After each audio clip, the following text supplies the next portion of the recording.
সিদ্ধান্ত দেখেন আমি আমি যদি পাই সে অবশ্যই আমার সঙ্গে কাজ সে যদি পায় আমাকে সবার আগে পাইবেন সেখানে তার সঙ্গে আমি ঝাঁপিয়ে পড়তেছি দল থেকে সে বলছে দল থেকে তাকে মেসেজ দেওয়া হয়েছে না সে নির্বাচনী প্রচারণা সারা দেশের সব ক্যান্ডিডেট নির্বাচনে আমিও তো বলতেছি আমি আগামীকাল থেকে নির্বাচনী প্রচার দল তো এইভাবে কাউকে সিগন্যাল দেয় নাই দলের সিনিয়র যুগ্ম মহাসচিব এর আগেও বলে দিয়েছেন দলের একটা নির্বাচনী বোর্ড আছে বোর্ড বসবে আমাদের হায়ার অথরিটি আছেন চেয়ারম্যান আছেন তারা সর্বোচ্চ ফোরাম থেকে যখন সিদ্ধান্ত দেবেন তখন হবে দলীয় মনোনয়নপ্রাপ্ত এখনও সে বলতেছে এটা তাদের কি নির্বাচনী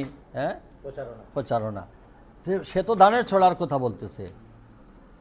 আরও 50 জনে যদি বলে ধানের ছড়ার কথা বলবে আমি বলবো ধানের ছড়ার কথা বলবো ধানের ছড়া এই প্রতীকের বিরুদ্ধে তো আমরা কেউ নেই সব যখন সিদ্ধান্ত হয়ে যাবে তখন আমরা এক হয়ে ঝাঁপিয়ে পড়বো আরেকটা বিষয় আমাকে বারবার নমিনেশন কে দিছে বিএনপি দিছে আমার সঙ্গে যারা আগে প্রতিযোগিতায় অংশগ্রহণ করেছিল তারাও বিএনপি তারাও তো প্রচার করেছে তারা করবে কিন্তু যখন সিদ্ধান্ত হয়ে গেছে তখন আমরা এক হয়ে গেছি এখন এইটাও ঠিক সেইভাবে সিদ্ধান্ত দেখেন আমি যদি পাই সে অবশ্যই আমার সঙ্গে কাজ সে যদি পায় আমাকে সবার আগে পাইবেন সেখানে তার সঙ্গে আমি ঝাঁপিয়ে পড়তেছি এখন তো ভাই পরীক্ষার আগে টেস্ট চলে না জনগণ কোন দিকে এটাও পরীক্ষা নিরীক্ষা করবে দলের হাইকমান্ড দলের যে জনস্রোত কার দিকে আছে জনগণ কি চায় জনপ্রত্যাশা কী এটার জন্য সেও প্রচার করছে আমিও কালকে তাই প্রচার করব শুনে এটা তো স্বাভাবিক সে তার করবে সেও তো একটা প্রতিযোগিতা নামছে